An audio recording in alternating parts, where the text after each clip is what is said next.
மே 18 கதியை பார்க்கும் போதெல்லாம் பல இதயங்கள் அமைதியாக உடைந்து போகிறது. சில வேளைகளை வார்த்தைகளால் சொல்ல முடியாது. அதை உணர்ந்த மனசுக்குத்தான் அதன் பாரம் புரியும். முள்ளிவாய்க்கால் ஒரு ஊரின் பெயர் மட்டுமில்லை, அது எண்ணிக்கையில் சொல்ல முடியாத கண்ணீரின் நினைவு.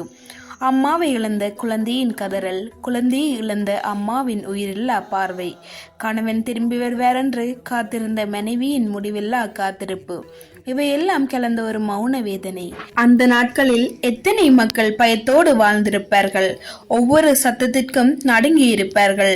இன்னும் கொஞ்ச நேரம் உயிரோடு இருப்போமோ என்ற கேள்வியோடு கண்களை மூடியிருப்பார்கள்.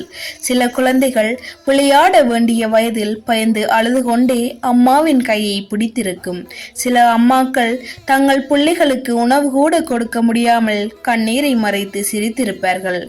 ஒரே குடும்பம் முழுக்க இருந்த இடத்தில் ஒரே ஒருத்தர் மட்டும் உயிரோடு மிச்சமாயிருந்த கதைகளும் உண்டு. ஒரு காலத்தில் சிரிப்பால் நிரம்பிய வீடுகள் ஒரே நாளில் அமைதியாகி போனது. சில வீடுகளின் கதவுகள் இன்னும் திறக்கப்படாமல் இருக்கின்றது. ஏனென்றால் திரும்பி வர வேண்டியவர்கள் திரும்பவே இல்லை. போர் முடிந்திருக்கலாம், ஆனால் அந்த வலியை சுமந்த மனசுகளுக்கு அது இன்னும் முடிவடையவில்லை. சில காயங்கள் வெளியே தெரியாது, ஆனால் உள்ளே தினமும் இரத்தம் வடிக்கும். மே 18 வந்தாலே பலர் வெளியில் அமைதியாக இருந்தாலும் உள்ளுக்குள் 1000 நினைவுகளோடும் அழுகிறார்கள். ஏனென்றால் அந்த நாளில் அவர்கள் மனிதர்களை மட்டும் இழக்கவில்லை, அவர்களின் உலகத்தையே இழந்தார்கள். முள்ளிவாய்க்காலை நினைவு கூர்வது வெறும் வரலாறு பேசுவது இல்லை, ஒரு காலத்தில் வாழ்ந்த, சிரித்த, கனவு கண்ட அப்பாவி உயிர்களை மறக்காமல் இருப்பது.